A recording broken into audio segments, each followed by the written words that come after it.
So now we're going to go and check the approver dashboard. So as an administrator, you would have set up the company, you would have completed all the company settings, you would have added all the users onto the system, both administrators, app users, as well as approvers. And it is important to note that an app user can be an approver for a specific department. And then they would have set up, the administrator would have set up the approval statuses. So the purpose of Slipztream is to allow users to be able to capture expenses and link them to reports and then send for approval accordingly. So obviously it's critical that we have the functionality to be able to approve reports that come through. So as an approver, you will receive an email once the administrator has loaded you as a user, and the email will give you a link to the Slipztream dashboard. You will receive a username and a password. You put this in and you will log into the dashboard. You will see on the left-hand side of the screen, you have your navigation panel. At the top, you have got all your approvals, and then at the bottom, you are obviously also in a position that you can load your own expenses onto the system. So you've got your approvals, and then you've got the analytics of all your approvals, and then you've got your own expenses and reports at the bottom. We'll go through all of this systematically. So as an approver, your first and foremost role is to be able to approve other users' expense claims and reports. When a user sends through a report for approval, you will receive an email notifying you that you have a report that needs to be approved. On that email, you will also receive a link to your own dashboard so that you can view the report on your dashboard. Under approvals, you can go to pending reports, and under pending reports, this will give you the information on the report name, date submitted, who it was submitted by, as well as the total. If you click on that, on the right-hand side of the screen, all the information on that specific report will pop up. So you are able to see all the details of each individual expense, as well as all the supporting documentation. If you are happy with everything, you are able to press approve. If you are unhappy for any reason, you will reject the report. And in the details and the descriptor, you will put the reason that you have rejected this report. So under approved reports, these will be the list of all reports that you have approved to date. You will have the report name, date submitted, who it was submitted by. You click on that, on the specific line item, it will give you the details of every single report. It will give you the name, date, amount, as well as description, and you're able to click on the little black dot on the bottom to view the attached files. Rejected reports is the next one, and these are directly under approved reports. Rejected reports are obviously reports that you've rejected for whatever reason. On rejection, the user will receive an email detailing why you have rejected the report and give them an opportunity to rectify or change anything, and then they will resubmit it. Directly under approvals, you have got analytics. Analytics is very useful for you to be able to see in either pie, donut, or bar format details of expenses per department or per user. You simply change the details and the period in which you would like to see this, and you are able to interrogate numbers per user, per department, or per expense category. Okay, so now we have looked at the approval functionality under the approver user on the Slipztream dashboard. Now what we are going to get to is the user functionality of an approver. So i.e. when a person who is also an app user is able to approve, and vice versa. So you are able to create expenses and link expenses to reports and create reports and travel claims all on your cell phone, on your smartphone, or you are able to do it on the user dashboard. And if you click on expenses, at the top in the middle of the screen, you are able to create an expense, you're able to create a travel expense, as well as able to create a report. It is really important for you to understand that you are not able to send an expense for approval without linking it to a report. So your approver will actually approve a report with a number of expenses on it. They won't approve one individual expense. So let's start off by going and creating an expense. You go to the top in the middle on the left hand side of the screen, you click on create expense. Here you can manually obviously create the expense. You are obviously also able to do all of this through the application on your smartphone. However, if you're going to do it on the dashboard, you simply click on the date and you put the date in, you put the details of the merchant name in, as well as the expense category, bearing in mind that all expense categories would have been already predefined by the administrator when they were setting up the system.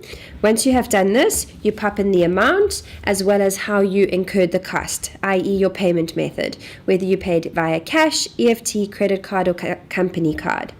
Once you have done that, you put additional descriptions and details as you deem fit and in line with your company policy, and you press the little black dot on the bottom to attach the proof of the slip. Once you have done this, you press save and you have got your expense which has been added. You'll get confirmation on the bottom right of the screen saying your expense has indeed been added. So now I'm going to take you through how to create a manual travel expense on the dashboard. So you go all the way to the top under expenses, you click the little plus button, create travel expense, and you're good to go. The system allows you to either create a travel expense through linking to Google Maps or putting in your manual odometer reading. Should you link to Google Maps, you click on the left under Maps, you put your to as well as your from, so where you're traveling from actually and where you are going to, as well as the date, the trip type, whether it is one way or return, and you add details of the trip. What it will do is it will link on the back end in terms of the rate per kilometer that's reimbursable, and it will calculate that and link it to your claim. Should you do an odometer reading, you click on odometer, you put your starting odometer reading, your end odometer reading, the date, whether it's return or one way, as well as the descriptor, and you press save. Once you have created this, you will receive the confirmation on the bottom right of the screen, and you're good to go. So you can spend the day, week, month creating expenses and travel expenses, and if you are in a position that you need to send them for approval, then what you do is you create a report. So you will simply go under expenses or under reports, and at the top, on the top right, you click on the little plus button that says create report, and you create your report name. In this instance, I'm going to call it January 2018. This will be dependent on how regularly you submit reports for approval. So some companies will do it weekly, monthly, some will do it every 2 months. This is totally dependent. So I've said here January 2018, and I've pressed the little plus button, and we're good to go. You can see that your report has been created. Once you have created your report, what it will give you is all of the list of all expenses that haven't been linked to a report yet. What you will do is on the right, you will click on the little box and you will link the specific expenses to the report that you've just created.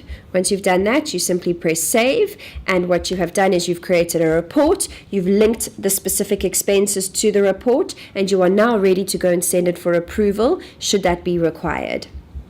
Further to that, so we have now covered expenses and created expenses. Directly under created expenses are archived expenses. These are obviously expenses that you have created but that you haven't sent for approval, nor have you linked to a report, and you've simply archived them. This could be for a means of tracking things. It could be simply to just keep track of personal information, work information, if you're running your own business, whatever the case might be. You can list expenses per supplier, date, week, whatever suits you. All right, so next section is to go under reports. So under reports, we've got created reports, which is what we have just done now. And if I click on created reports, I will see my report for January 2018. Currently, the progress will show that it is in draft. If I am in a position that I am ready to submit it for approval, I simply click on the report. On the right-hand side of the screen, the details of the report comes up, and I can either archive the report or I can submit it for approval. I am also able to obviously edit what is on that report, so should I wish to delete specific expense items that are on there, I go and click on the little red X and that expense item will be deleted from the report. If I press submit the report, what it will do is it will say report has been submitted, and it will go into pending reports. Under pending reports, what it does now is it has notified the approver that the report needs to be approved, and we will wait for them to approve it accordingly. Once you have received approval of the report, you will go under approved reports and you will see all of your information. Directly under approved reports, you've obviously also got archived reports. This is dependent on how you are using the system, whether you're using it for claiming, etc., or whether you just keep using it for purposes of keeping information.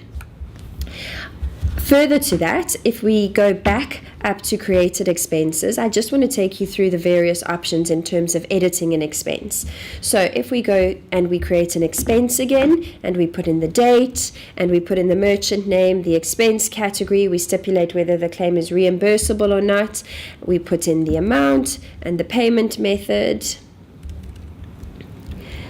and the descriptor, and I save the expense, what it will do is it will give me an expense under created expenses. Now if I click on that expense, under maintenance, I've got 4 options. I can either, the little green with a pencil is either to edit the expense, the black box with a plus sign in it is to link the expense to a report, the red X is to obviously delete the expense, and then you've got your little archive box. So those are the options in which to edit or maintain your expense.